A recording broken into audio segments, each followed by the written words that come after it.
Alright guys, get excited because today we have a very amazing coaster review. This is El Toro, the bull, Spanish for the bull. This is at Six Flags Great Adventure in Jackson, New Jersey.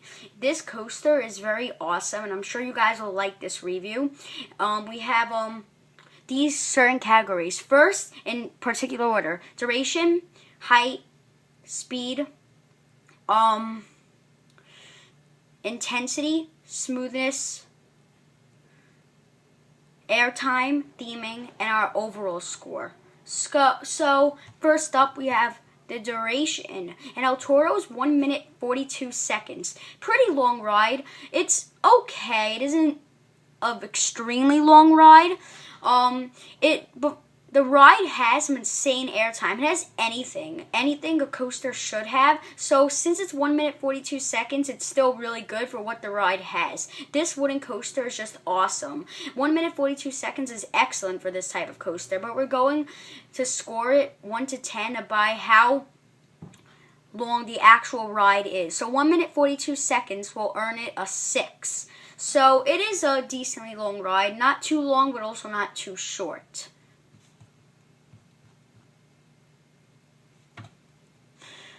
Next, we have the height, and El Toro is 181 feet. So, we are giving it a 7.5. And here's why.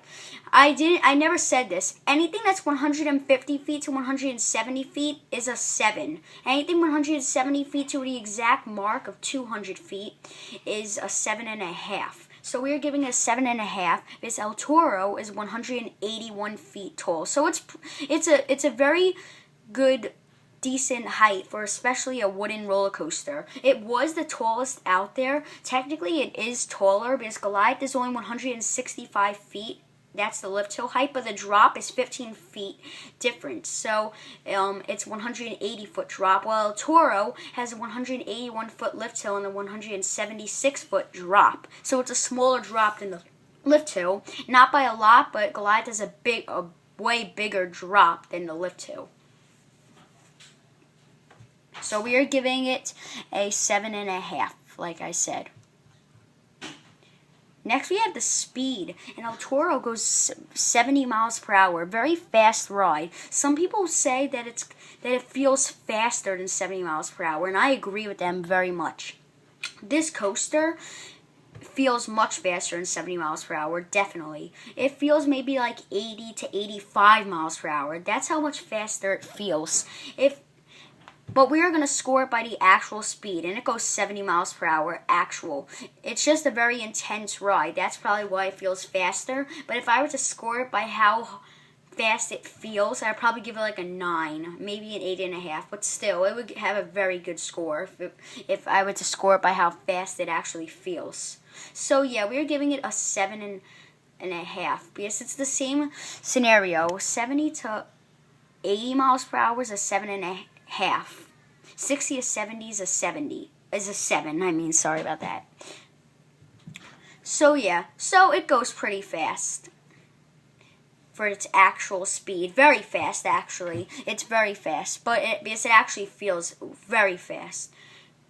It feels maybe like how fast Millennium Force goes at like 93 miles per hour. It's very intense, which is why it feels way faster than it actually is. Next, we have the drop, and El Toro's drop is perhaps one of the best, the best roller coaster drop I've ever been on. I've been to some excellent parks, but El Toro's drop is the best out of every drop I've been on a roller coaster. It is amazing. Same with the second and third drop, but the first 3 drops are excellent, especially with the airtime you get on the second and third hill the most. It is amazing.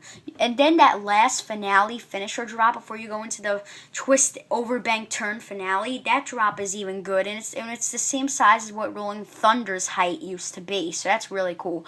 So yeah, the first drop though is what we're voting it by. It's not how good It's not how tall the drop is. The actual drop is, like I said before, 176 feet. But the actual drop is how good it is. So this drop is excellent. I am giving it a 10. This drop is so awesome. Now we have the smoothness. And the smoothness is getting a 10. This is perhaps one of the most smoothest wooden roller coasters out there, not including like a hybrid. It's like topper track roller coaster smooth. And here's the thing, if someone hasn't noticed it yes, it's an actual wooden roller coaster, but it has metallics and accuracy of a steel coaster. The track is actually fiber steel, so it's like something you would find on a Rocky Mountain Construction wooden roller coaster, except of course the track on there is orange or sometimes black or something like that, like Outlaw Run's color. But this is silver, but it actually is steel track, so which is why it's so smooth. So you get the same exact experience you experience on like a very smooth steel coaster, not just a very smooth any coaster, but this coaster is like a steel coaster in wooden form. It is awesome. It's like when you get off of it, you're like this. That's not a wooden roller coaster. That's at least a hybrid coaster. And people actually do call it a hybrid coaster. This coaster is butter smooth. So we are giving it a 10. Another 10. Very awesome smoothness on this coaster. Definitely an enjoyable wooden roller coaster by far.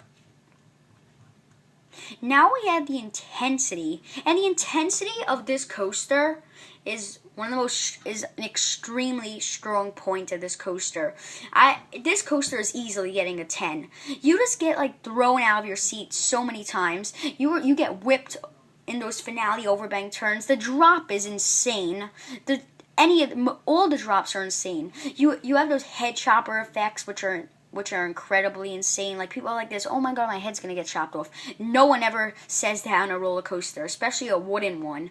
This coaster has so many head chopper effects, which makes up most of the intensity. The drops and the head chopper effects are extremely intense. No other wooden coaster has this type of intensity, except maybe the hybrid like the Rocky Mountain Construction Woodies. But even the Rocky Mountain Construction Woodies don't beat El Toro. El Toro has some insane hills, some insane overbank turns. Goliath and Outlaw Run do not have those head chopper effects at all, as you can clearly tell. So yeah, we are giving it a 10. Next, we have the airtime. Also, a very strong point to this coaster. The airtime is awesome. You basically get airtime on your side. This coaster has so much jam-packed airtime. Let's see. If you're in the back seat, you are getting the biggest airtime that you will ever experience on a roller coaster. Just saying. If you're in the front seat, you get decent airtime, like the same exact airtime. Just the whole entire train of people get airtime. This coaster, the first and second hill after the drop, not including it, has huge airtime. Even the slightest hill has some insane, awesome, epic airtime.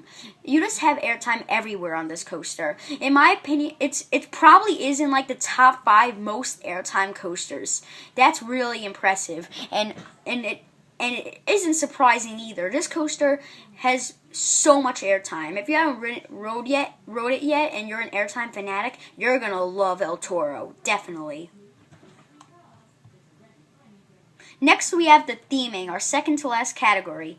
The theming it's average theming. They attempt to theme it, but it actually isn't like Busch Gardens, Universal, Disney theming.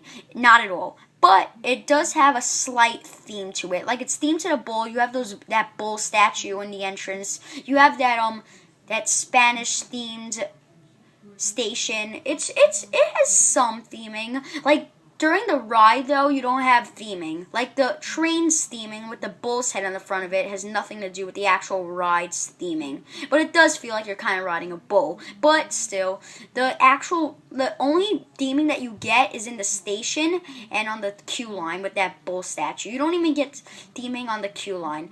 Now, this is like the lesser point to this coaster. This coaster, theming is getting a 4. And here's why. It's close to average, but it's also not average. It's not average, though. Like, average theming would be something like the Dark Knight coaster, like one of the dark coasters in the park. Not like the outside coasters of the park. Most of them have no theming whatsoever, and a couple of them, like Kingda Ka and El Toro, they have a slight attempt to theming.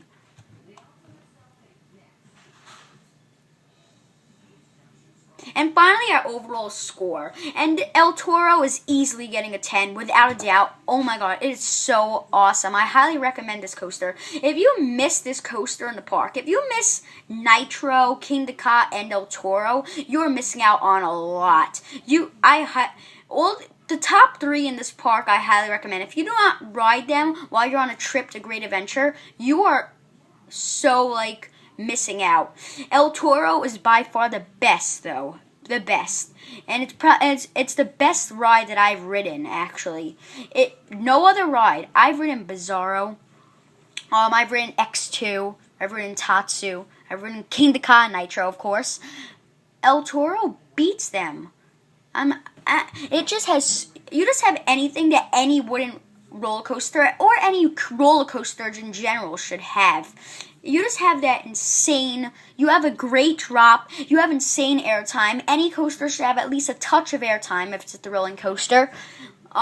This coaster just doesn't have one touch of airtime. This coaster has at least like 10 moments of airtime. It is jam-packed. On your side, you get airtime. On the hills, of course, you get airtime. On that finale hill, you get the biggest airtime that someone would ever experience. One of the biggest airtime moments I've ever experienced. This and Bizarro are my 2 most intense airtime coasters I've ever been on. They have the most airtime. They are the most jam-packed airtime coasters I've been on. But I think El Toro has quite a bit more. This coaster I highly recommend. It has intensity, smoothness, anything that any coaster should have. Not just a wooden coaster. And I'm not going to compare it to any other wooden roller coaster, because this coaster is better than any other wooden roller coaster in my opinion. Like, a lot of people could put it up against Outlaw Run and Goliath, but I still think that El Toro beats them. Outlaw Run and Goliath are still really awesome, don't get me wrong, but since I love airtime coasters, El Toro has the most airtime out of all of them. So I would definitely love to put it ahead of every wooden roller coaster out there. I love airtime so much. It's unbelievable. But if I rode the Voyage, although it just has like 24.3 seconds of airtime, El Toro is still quite a bit more intense than the Voyage, as what it looks like. But I'm not going to ride the Voyage anytime that I know. Maybe when I'm an adult, that's like, I don't know, like 7 years from now. Yeah, something like that.